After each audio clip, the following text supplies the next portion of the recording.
Okay, good morning everybody and welcome to Prague. Baruch Hashem. We made it. Chazdei Hashem.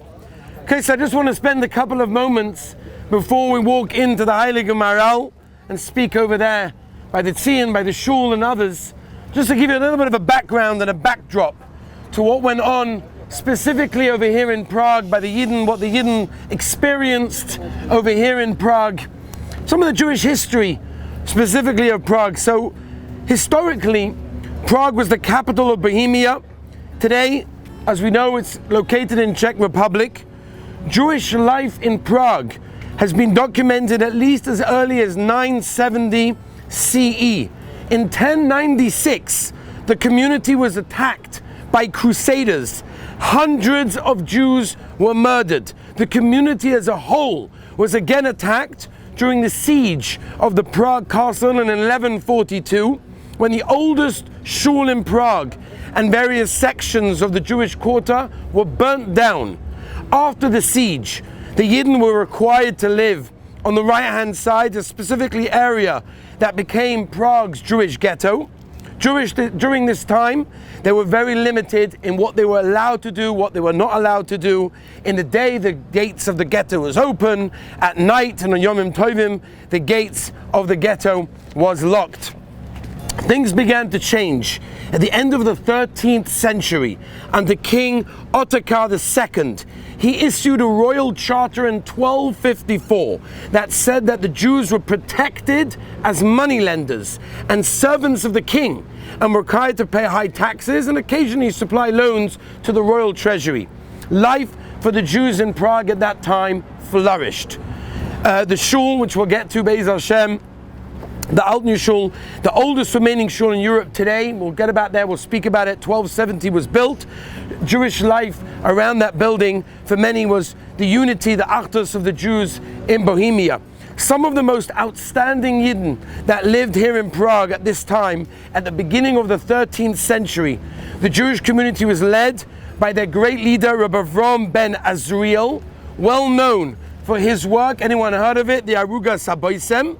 His Talmud, the famous Rabbi Yitzchak ben Moshe, known as the Oizarua, also lived over here as well. King Charles IV ruled. There's a statue in Prague of King Charles IV.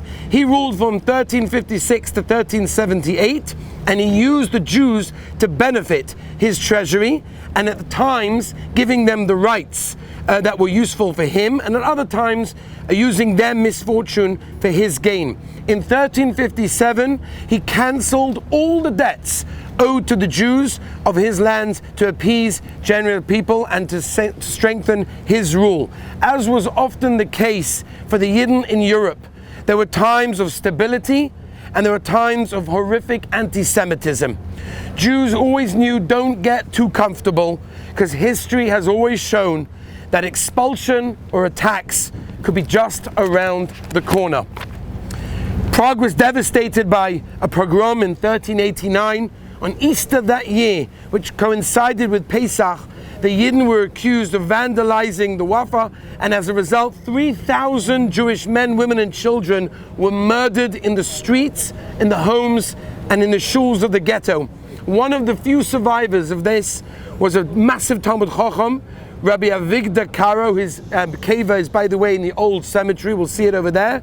And he writes that he watched his father being murdered in front of his eyes. Now, the 16th century became known as the age of the Prague Renaissance. The Jewish people and the population here increased tremendously. Between 1522 and 1541, the Jewish population of Prague almost doubled. Many of the refugees were expelled from Moravia, Germany, Austria and Spain, came over here to Prague. During this time, they had to expand the ghetto, and the Yidden were allowed to acquire lands adjacent to the ghetto in order to build their own homes. 1541, there was a struggle between Ferdinand I and burghers, that which resulted in them demanding that the Yidden be expelled from Prague. Ferdinand I expelled the Jews for 2 years. Another temporary of the removal of the Yidden also happened in 1557. Following Ferdinand's death in 1564, the situation for the Yidden did improve slightly. During the golden age of Prague, the community here grew to the population of over 3,000 Yidden. 3,000 Yidden by the end of the 16th century, to over 6,500 Yidden by the end of the 17th century. Due to the favorable situation, Yidden from around the world came to live here, and they settled in the Jewish quarter, and some of the greatest tzaddikim lived over here in Prague. We're going to make our way now to the Beis HaKvaros, the Beis Olam. We're going to start by the Heilige Maharal, and we're going to hear some words about who he was and what impression he made on the world.